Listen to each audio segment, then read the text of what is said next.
If you don't know Edgar Shaw, you almost certainly know of him. He's there almost every week at St. Matthew's, second row on the left side, second service. Like so many people who pass by in our lives, there is so much more to know about Edgar. He uses a walker to get around these days, but back in his day, it was a Model T that brought Edgar and a couple of buddies to California. A trip from Sioux Rapids, Iowa that took 9 days back in 1937. 9 days and not so much for gasoline, 6 gallons for $1. It'll be the other way around pretty soon. There wasn't a lot of money. The guys slept on a flat board in the back of the truck along the way. But there was a real sense of adventure about a new life out west. Like a lot of folks back then, the beginnings were humble. The first roof over their heads was a garage that was available because the mother of triplets wouldn't let her boys try to park a car in it. So Edgar and his 2 friends had a place to stay for those first few months in California. If not fancy, cardboard on the walls, it was at least a place to call home. They washed their clothes at a park in Berkeley, letting them hang dry in the garage. The little kerosene stove came in handy enough. Some of the best eating was a big stew with veal and vegetables they made fairly regularly. Veal sold for 10 cents a pound back then. Since California was legendary for the gold rush, Edgar figured he'd try his luck, taking off with a fellow prospector for free room and board and a 10% cut of the take. Well, there wasn't any gold in them there hills, as it turned out, so they called it quits after about 6 months, although Edgar was the last one to walk away. While gold didn't help Edgar make ends meet, gasoline did. He took a job filling tanks and fixing cars at a local service station. By 1938, Edgar was working at Segler Springs, east of Calistoga, at a good job. Master postal director at a small general store.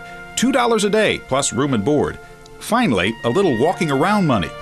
Edgar also made a little extra money calling out the bingo numbers at night.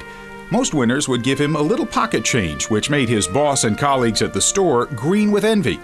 And Edgar did rub it in a little bit, teasing them about the non-existent maid who would make his bed in the back of the store each day. His job was to order everything for the little store, and when the boss was away on vacation, he had the run of the whole place, keys to the pool and hot tub. Good times with good friends. High cotton indeed. After 3 deferments because of his work in the defense industry and with the nation at war, Edgar went into the Marines. It was May of 1943. Edgar was proud to serve his country, but he likes to say about his time in the Marines, 3 years, 1 month, 12 days, 4 hours. But hey, who's counting? After the war, Edgar continued his work as a machinist, grinding components to very precise tolerances. He always took pride in knowing that he was given the most difficult and precise jobs. He was good at his work, and it's what he did for most of his life. After the war, Edgar was able to buy some land, more than an acre, and start building his home. He did the work himself, mostly on weekends. It was pay as you go, so by the time he moved in with his wife Hazel, the home was paid for. Hazel was the love of his life, and he hers. They were married 45 years. Sadly, he lost her a few years ago. Over the years, faith has always been important to Edgar. He sang in the choir for many years, often performing solos. One of his favorites, "Here I Am, Lord."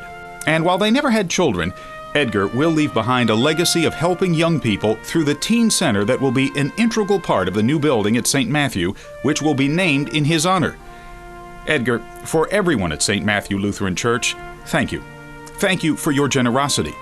And thank you for 92 years of meaningful life.